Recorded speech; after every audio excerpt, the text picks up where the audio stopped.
কাশ্মীরে সন্ত্রাসী হামলাকে কেন্দ্র করে ৭ মে পাকিস্তানে বিমান হামলা চালিয়েছে ভারত। আর এই ঘটনা প্রভাব ফেলেছে বিনোদন জগতের তারকাদের মাঝেও। ভারত পাকিস্তান হামলাকে নিয়ে উদ্বেগ জানিয়েছেন ওপার বাংলার জনপ্রিয় গায়ক নচিকেতাও। কি বার্তা দিয়েছেন তিনি, বিস্তারিত জানাচ্ছেন জান্নাতুন নাহার জেরি।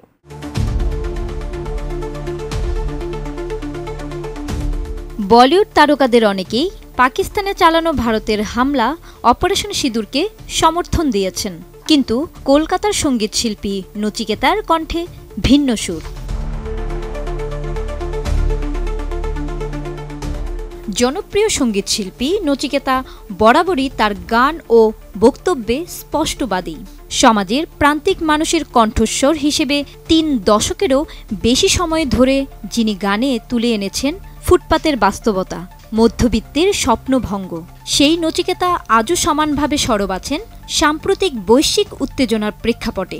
তার গানে যেমন উঠে এসেছে যুদ্ধের বিরুদ্ধে শান্তির প্রত্যাশা, তেমনি সরাসরি কথাতেও যুদ্ধ নিয়ে নিজের উদ্বেগ প্রকাশ করেছেন। ভারতের অভিযান অপারেশন সিঁদুরের ঘটনার প্রেক্ষিতে তিনি বলেন, একটাই কারণে তিনি যুদ্ধ নিয়ে আতঙ্কিত, এতে সবচেয়ে বেশি ক্ষতিগ্রস্ত হবেন সাধারণ মানুষ। ভারতীয় সংবাদ মাধ্যম আনন্দবাজারের এক সাক্ষাৎকারে তিনি এসব কথা বলেন। টানা ৭মবারের মতো বেস্ট টিস্যু পেপার ব্র্যান্ড হিসেবে স্বীকৃতি পেয়েছে বসুন্ধরা টিস্যু। নচিকেতা বিশ্বাস করেন, পৃথিবীর ইতিহাসে যত যুদ্ধ হয়েছে তার মূলেই রয়েছে অর্থনৈতিক স্বার্থ। তার মতে যুদ্ধ কোনো আদর্শের লড়াই নয়, বরং পেছনে থাকে ব্যবসায়িক পরিকল্পনা। তিনি আরও বলেন, সারা পৃথিবীতে যত যুদ্ধ হয়েছে, যত হিংসা ছড়িয়েছে, সবকিছুর নেপথ্যে বাণিজ্যিক স্বার্থ রয়েছে। সব যুদ্ধই স্পন্সর করা, তিনি তা প্রমাণ করে দেবেন। দ্বিতীয় বিশ্বযুদ্ধের প্রসঙ্গ টেনে তিনি জানান, সে সময় রকফেলারদের তেল কোম্পানি জার্মানি ও ইতালি উভয় দেশকেই জ্বালানি সরবরাহ করেছিল। এটি নিয়ে ইতিহাসে বিতর্ক রয়েছে। কেউ বলেন এটি ছিল রাজনৈতিক সিদ্ধান্ত, আবার কেউ একে শুধু ব্যবসা বলে মনে করেন। তার মতে প্রাচীন ইতিহাস থেকে বর্তমান পর্যন্ত যুদ্ধ মানেই একটি মুনাফার খেলা।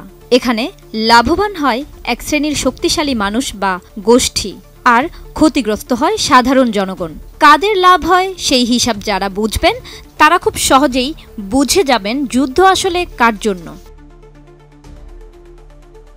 নচিকেতার গানে যেমন উঠে এসেছে আশা ও শান্তির বার্তা, তেমনি ব্যক্তিগত অবস্থান থেকেও তিনি বলেন, একদিন ঝড় থেমে যাবে, পৃথিবী আবার শান্ত হবে। তবে তার স্পষ্ট বক্তব্য, এই ঝড় থামাতে হলে যুদ্ধের পেছনের বাণিজ্যিক স্বার্থ ও ক্ষমতার রাজনীতি মোকাবেলা করতেই হবে। পৃথিবী আবার শান্ত হবে। জান্নাতুন Nahar Jerry, desk report, ATN news.